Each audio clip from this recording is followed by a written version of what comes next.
नसरापूर प्रकरणी न्यायालयामध्ये वैज्ञानिक आणि तांत्रिक पुरावे सादर करण्यासाठी न्यायवैद्यक प्रयोगशाळेच्या तज्ज्ञांची साक्ष नोंदवण्यात आली। तर सरकारी पक्षाच्या वतीने फॉरेन्सिक एक्सपर्टची मुख्य तपासणी यशस्वीरित्या पूर्ण झाली। सुनावणीवेळी संबंधित फॉरेन्सिक एक्सपर्टने गुन्ह्याशी संबंधित सीसीटीव्ही फुटेज आणि त्याच्या तांत्रिक विश्वसनीयतेबाबत म्हणजेच हॅश व्हॅल्यू संदर्भात सबळ पुरावा न्यायालयासमोर सादर केला।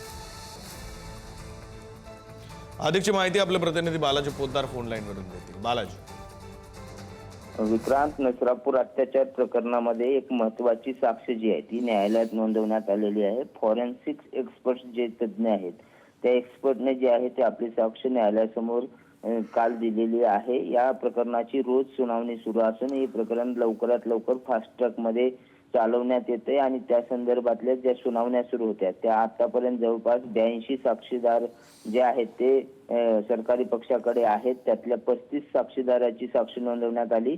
त्यामध्ये सर्वात महत्त्वाची साक्ष जी होती ते एक्सपर्टची होती, कारण फॉरेन्सिक एक्सपर्ट याने गोळा केलेले पुरावे जे आहेत ते अतिशय प्रबळ पुरावे आहेत आणि ते सबळ पुरावा जो आहे तो न्यायालयासमोर काल सादर करण्यात आलेला आहे आणि सरकारी पक्षांकडून ही साक्ष आता नोंदवून न्यायालयामध्ये युक्तिवाद करण्यात आलेला आहे। विक्रांत, धन्यवाद बालाजी दिलेल्या या सगळ्या माहितीसाठी।